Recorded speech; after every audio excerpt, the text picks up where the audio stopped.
The picture on the front of the book is called Home Again. And the story begins in 1939. An artist by the name of Tom Lee was commissioned by the WPA to paint some murals in government buildings. One of the buildings that was selected was the post office in Pleasant Hill, Missouri.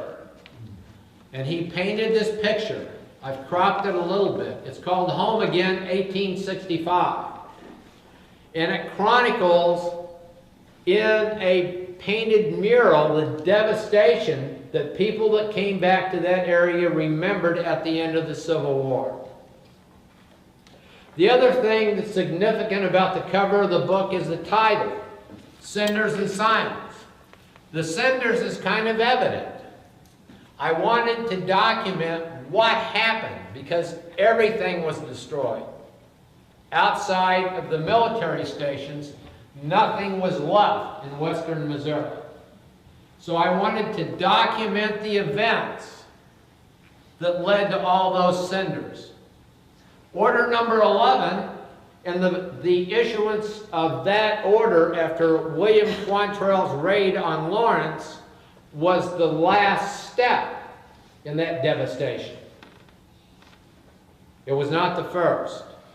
So I had questions about what happened between 1854 and 1863. And I'm going to talk about that. The rest of the title, the second word, and silence. I have spoken in over 35 Missouri counties telling the story of order number 11. I have spoken in many Kansas counties that are close to that area. And without exception, when I'm finished telling the story, people come up to me and say, I had no idea. So the silence in the title of the book, I had a question. How is it possible that 2,200 square miles of western Missouri could be completely devastated? How is it possible that 25,000 civilians could be turned into refugees and nobody remembered? How is it possible that 2,800 family farms and 3,000 miles of 6 and 8 rail fencing could be completely destroyed and nobody remembered? What caused the silence? So in my book, I try to explore what was it that happened that took that event and buried it for 150 years. So, this was in 1939 that Tom Lee painted Home Again. If you flip that card over, there's a picture of a young version of me standing at the Burnt District Monument in Harrisonville, Missouri. The monument was dedicated in 2009, and it led to the book, because we wanted brochures at the monument that we could pass out that people could take with them. And as I started to do the research, I found out that there was no easy place to go to get the history. So, Cinders and Silence covers a period from 1854 to 1870. But I actually start the book in 1821. Missouri became a state. So I had basic questions. Why is it, what is it about the border of western Missouri that concentrated the violence, the most extreme concentrated part of that violence in this area? Is there something about the border? And what was that long and winding road that led from 1821 to the violence that started in 1854? So that's where I started. And if you look at the border of Missouri, and I'm sure you know this, when we entered the Union as a state, the border of western Missouri did not follow the Missouri River north of Kansas City. It was a straight line. It went from Arkansas to Iowa. This orange area was not part of the state of Missouri. it was given to the Indians, and it was good land. And we know what happened to the Indians if they were given good land. They were there for a while, and then we asked them to move. And in 1837, the Platte Purchase added 6 counties to the state of Missouri. Important for what happened in the 1850s, it dramatically changed the nature of the border. North of Kansas City, the border now became the Missouri River.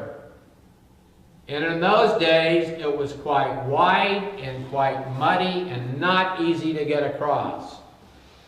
It was also important because this part of northwest Missouri became very heavily populated with farmers that grew crops like hemp and tobacco that were suitable for slavery. So the slavery north of Kansas City was quite heavy. There were actually in 1860 slightly more slaves in the border county north of Kansas City than there were in the border counties south of Kansas City. So, one of the things that I try to do in my research as I follow this long and winding road is connect the dots to try and figure out what happens in history as we flow. Now you'll notice I'm more of a storyteller than I am an academician. Did I say that right? I can't even say it. But what I got interested in as I did my research in that period from 1821 to 1854 was what events might have happened in that period to impact the violence that started after the Kansas-Nebraska Act. So I started connecting dots. I brought some dots with me. Dot number 1, 1849, Cincinnati, Ohio. So what happened in Cincinnati, Ohio in 1849? Christian Sharps got a patent for the Sharps rifle. It was the first weapon with the accuracy and the rate of fire that could literally change the balance on a battlefield. Dot number 2, 1855, Lexington, Missouri. About right here. In the spring of 1855, a riverboat, the Arabia, if you've been to Kansas City and you visited the Arabia Museum, it's the same riverboat, was coming up the Missouri River. In the hold, in boxes, were 100 Sharps carbines. They were labeled books.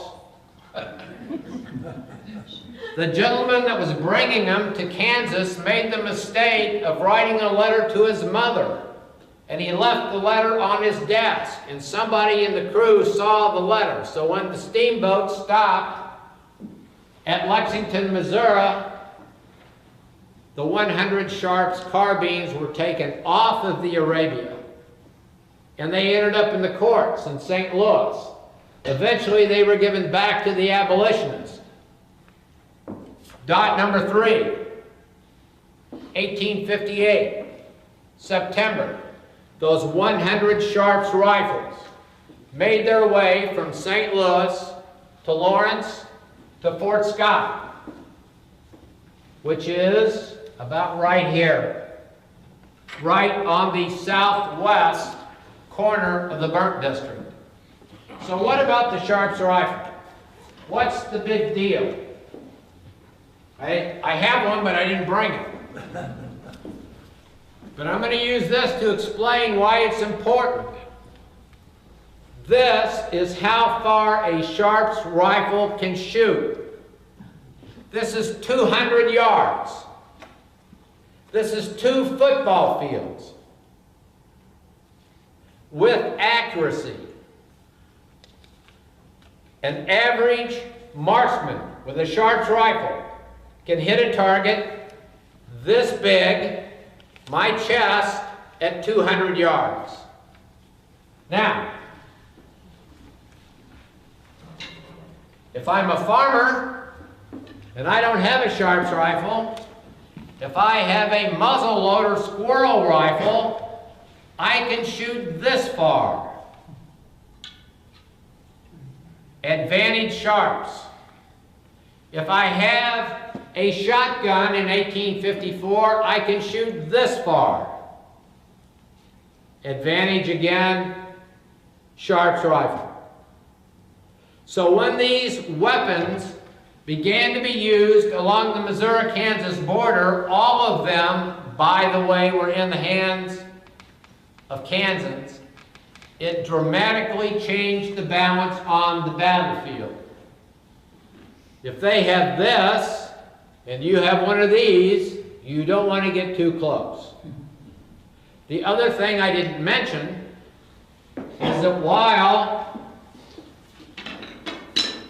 I am shooting once, they are shooting 10 times.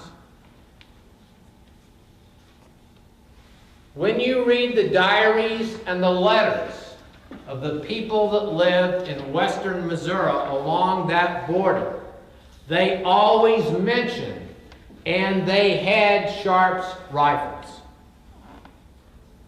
They were the most devastating modern weapon known in the United States when they showed up along the Missouri-Kansas border. So, in 1854, the Kansas-Nebraska Act was passed, and it dramatically changed the nature of what was happening along the border. More dots. 1821, the first wagon train moved out of Jackson County to Santa Fe, New Mexico. For the next 30 years, wagon trains would traverse the prairie from western Missouri to Santa Fe. Dot number 2, 1853. Before the Kansas-Nebraska Act was passed, western Missouri was an economic vanguard in the United States. Consider that west of what is today the Missouri western border was Indian territory. So people going west stopped in western Missouri before they headed to Santa Fe, before they headed to the gold fields in California, and before those thousands of immigrants headed west to California, Washington, and Oregon. All of those trails, all of those activities started in this area. Kansas City wasn't even thought of then. Independence and Westport and West Point in Bates County were the largest towns south of the Missouri River. And of course, the largest city in western Missouri was St. Joe. Last dot, 1865. The area that was once the vanguard of economic growth for the United States is in complete devastation. What happened? So during the border war, when it started in 1854, and we know that the Kansas-Nebraska Act said that citizens living in Kansas would vote to determine whether Kansas would enter the Union as a free state or as a slave state. And they started to hold elections. The first election was held in October 1854, the second in March of 1855. And we know that thousands of Missouri men crossed the border and voted in the Kansas territory. And they elected an assembly that today is known as the bogus legislature, because everybody that was elected was a pro-slavery candidate. You know what happens when people stand in line to vote? And the voting in those days, by the way, was different than it is today. It wasn't by secret ballot. Sometimes at the polls in the Kansas territory, you would hand them a colored sheet of paper. The color would indicate how you were voting. And quite often in those elections, what they called Western elections, as you voted, they would call out who you voted for. As that happened, things got violent. And in 1854, 1855, and 1856, the border war between Missouri and the Kansas territory raged for about 3 years. And what's interesting about that border war is that it started in the territory right across the river from the Platte Purchase. So the violence that was perpetrated started in Missouri and was carried to Kansas by border ruffians. And as the border war progressed, the violence began to move south along the border. By late 1857, it was clear that Kansas was going to enter the Union as a free state. The slavery issue was resolved, but the violence was not resolved. You'll remember I mentioned those Sharps rifles showed up in Fort Scott in 1858. In 1858, 1859, and 1860, the violence spread down south along the border. And some names you may recognize became very active in bringing the violence from the Kansas territory in the state of Missouri. Charles Jennison, John Brown, James Lane, James Montgomery, the Reverend Mr. Stewart, William Quantrill. All of these men raided into Missouri in that period. And the border war violence continued to escalate. The tensions between the two sides continued to get worse. And the one thing that's important to remember is that people knew each other. A lot of Missouri citizens had moved into Kansas. As you voted in Kansas, they wrote your name down. So those names came in handy later. Once the Civil War started, the violence along the Missouri-Kansas border, and particularly in Jackson County, Cass County, and Bates County, was very intense. Early in the war, James Lane organized the Kansas Brigade. The brigade became very active in this area. Without going into lots of detail, I'm going to quickly run through a couple of years to give you an idea of what happened in this area.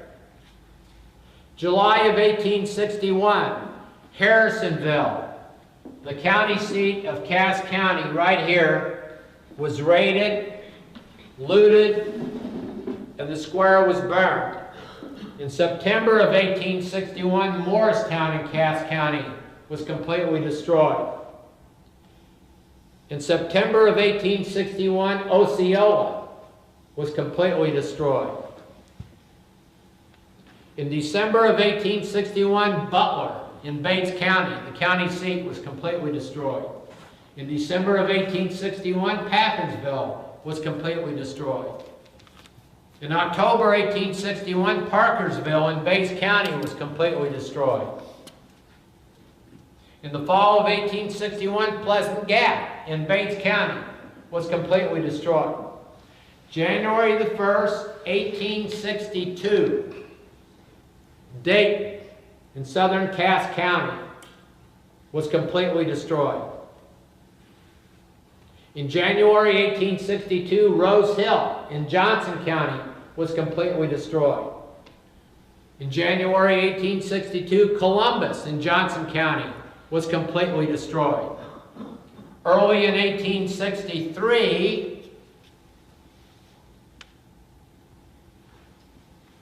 Lone Jack disappeared off the map in southeast Jackson County. So, by the end of 1862, much of this area, many of the towns and villages in this area had been destroyed. And you know what happened, if you know any history at all. You know that in the spring of 1862, the Missouri State Guard allowed some of their troops, their southern troops, to make a decision whether to return home to protect their families or whether to join the regular Confederate Army. Many of the husbands, fathers, and brothers from this area came back. And in January of 1862, a man by the name of William Quantrill organized a group of 16 young men. It continued to grow. Through 1862 and the first half of 1863, they attacked federal troops all through this area. They also carried out many raids across the state line into Kansas, what was then the state of Kansas. Their tactics were such that they attacked in force. When the attack was over, they turned and headed in the opposite direction. If there were 100 in 2 miles, they were 2 groups of 50. In 3 miles, they were 4 groups of 25. And before you know it, they evaporated. Guerrilla warfare was rampant along the Missouri-Kansas border. In the spring of 1863, unable to control the violence, the federal commanders appointed General Thomas Ewing, Jr. to command the district of the border. His command included not only these counties, but the adjoining neighbor counties, and then extended all the way across the state of Kansas. And his charter was to bring some control to the guerrilla attacks and the bushwhackers. And we know how that worked out. In August of 1863, William Quantrill led 400 men on August the 21st into Lawrence, Kansas. They organized in Johnson County, they passed through Cass County, they hit Lawrence, and they came back into Missouri. They were in Lawrence for 4 hours. When they left, Lawrence was on fire, and 200 men and boys lay dead in the streets. As John McCorkle said in his biography, it was a retaliatory raid because we could stand no more. What happened next sealed the fate of what became the Burnt District. The day after the Lawrence raid, Ewing met with James Lane in a cabin in Cass County. Just those 2 men. When Ewing came out of the cabin, he rode back to Kansas City. And on the following Tuesday, he issued General Order Number 11. General Order Number 11 stipulated that all civilians living in these 3 counties in the northern tier of Vernon County had 15 days to get out of the area. It was a frenzy. The temperature in western Missouri, and you know this because we all live in Missouri, The average temperature during that 15-day period, every day was between 90 and 100 degrees. It had not rained in 6 weeks. Most of the people that were leaving were women, children, and old people. It was not safe for the men. A few farmers left, but most of the men didn't. You want to pass them down? What we're going to pass out. Okay. Could you? We're going to pass out so you can have this. A copy of a mural. This mural was dedicated 3 years ago at the State Historical Society in Columbia. Everybody in the mural was a neighbor. Everybody in the mural has a name. Everybody in the mural has a story.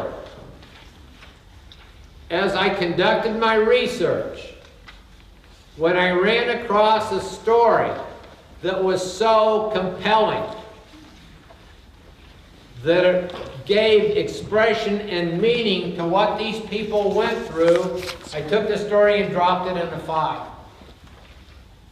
I was introduced to an art student at UMKC. The original mural is 14 feet long and 40 inches high. I have a presentation that walks you through everybody's story in the mural. But you know, when you say 20,000 people became civilians, the number doesn't mean anything. It's too large. It's too anonymous. But when you look into the faces of your neighbors, Southern,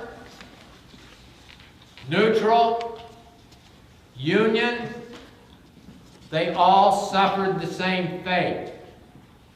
In 15 days, people marched out of western Missouri in 95-degree heat.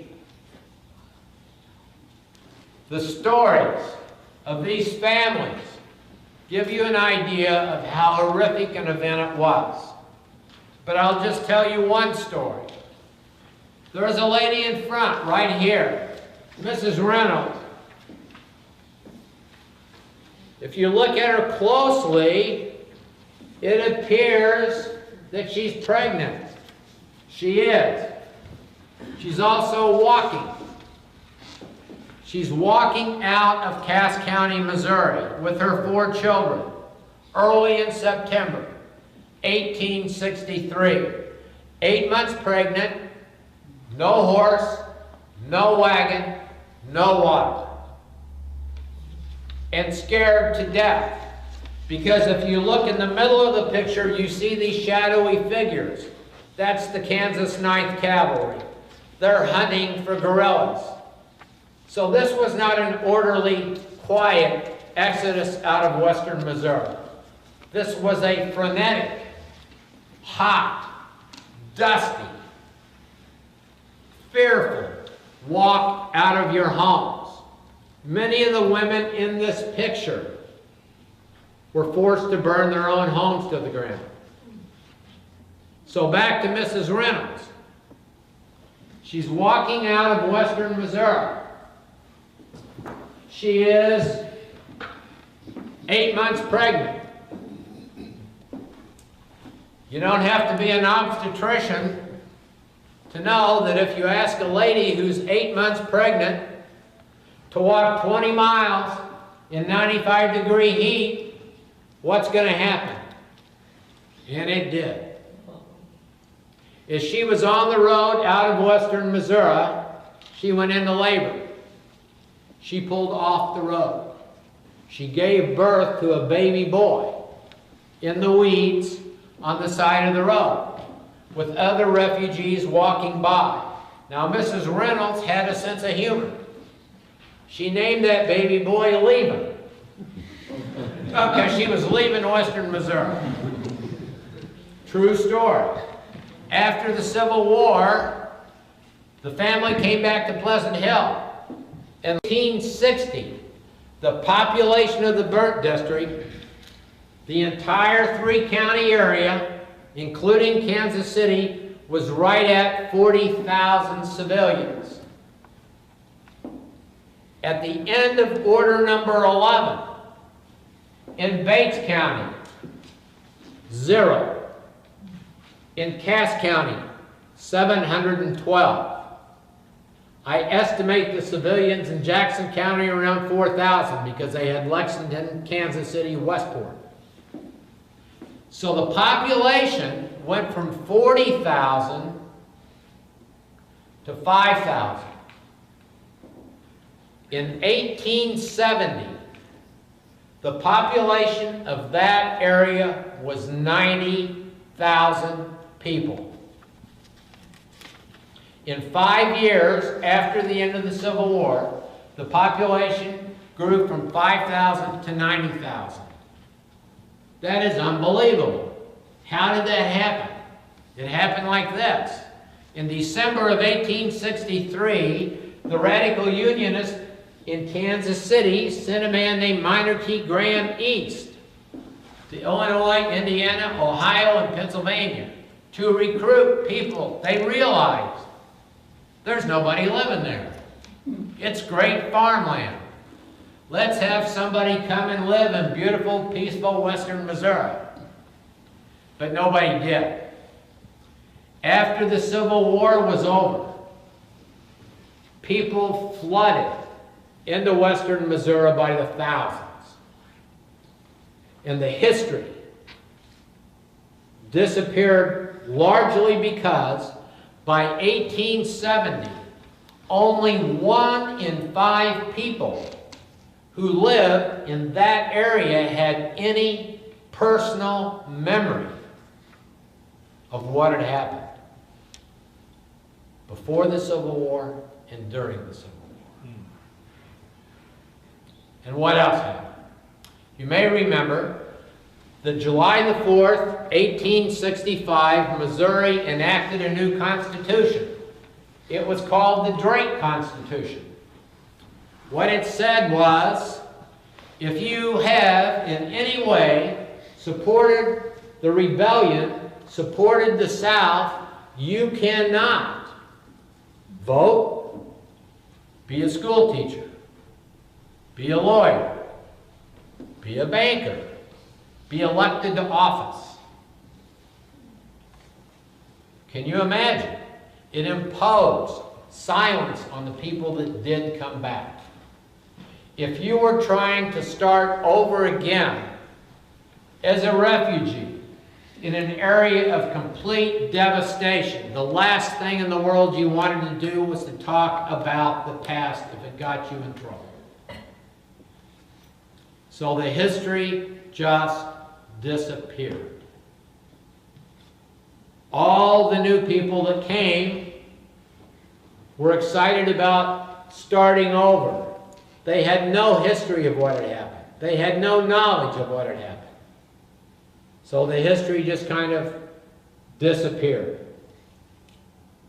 That's why when I was in high school in this area and we talked about the Civil War, if I was awake, I don't remember that they talked about this because it was largely unknown.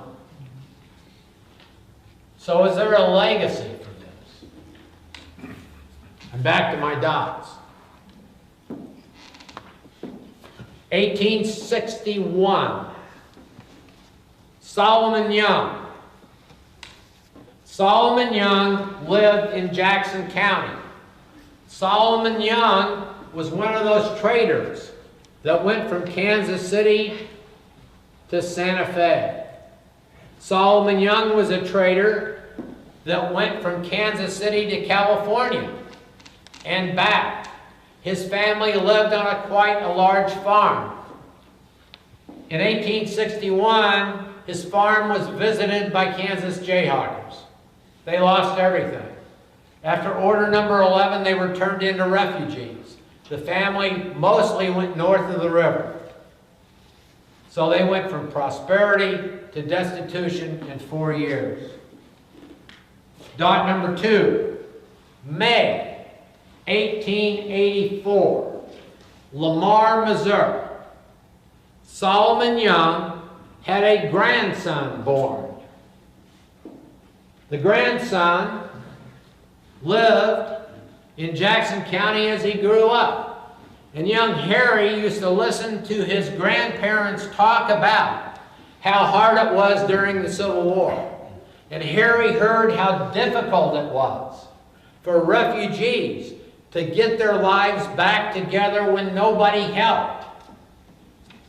And Harry carried that with him until 1945, when as President of the United States, he helped design and approve the Marshall Plan. And when you read his thinking and hear his words, what he carried in his heart was a knowledge of the hardship that it takes after a devastating war for people to get back on their feet. I like to think, because it's documented, that one of the legacies of the terrible events of the burnt district in western Missouri was the Marshall Plan that helped rebuild Western Europe. There are other legacies, but I'll just stop there. So, that's kind of a quick run through of the history of the burnt district at a very high level. My focus in the book is not on battles and armies. It's on the families and communities that lived in this area and the hardships that many of those families went through. So there's a lot of detail in there in the book. And I want to bring one thing up, because if I don't,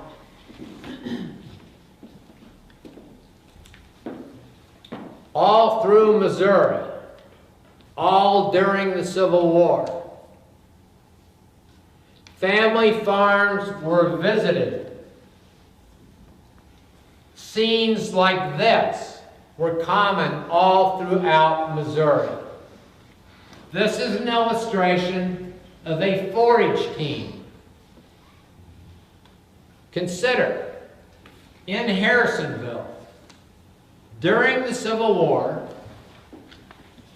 on average, there were 1,000 horses and 1,000 horsemen in Harrisonville, Union cavalry, that had to be fed every day.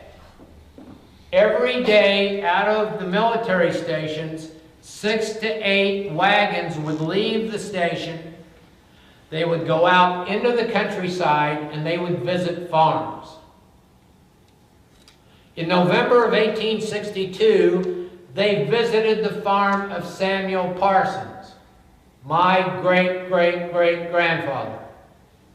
When they left his farm, they left with all his livestock, they left with all his forage, they left with as much food as they could get their hands on. Samuel Parsons and his wife and their children survived the winter of 1862-1863. And in the spring of 1863, they moved to Shawneetown in Kansas. The story of Samuel Parsons and his family is what happened to hundreds and thousands of families all throughout Missouri. And one of the reasons that I was able to write this first book about Cass County was because that when these forage teams visited your farm, after the war, you could file a claim. And if you could prove that you own the horses, and if you could prove that you were loyal, and if you could prove that the property taken was used by the military, your claim would be paid. kind of like today. So, the beauty is, in Washington, D.C., in the archives, everybody that filed a claim was visited by an adjuster. The adjuster would ask, what did you own? What was taken? Then they would go to your neighbors and they would ask, what kind of a guy was Tom? Was he loyal? They would ask my wife, Nancy, was Tom loyal? And in some cases, Nancy said, are you kidding me? He wasn't loyal. No claim was made. Anyway, the history of a lot of Missouri is in those works.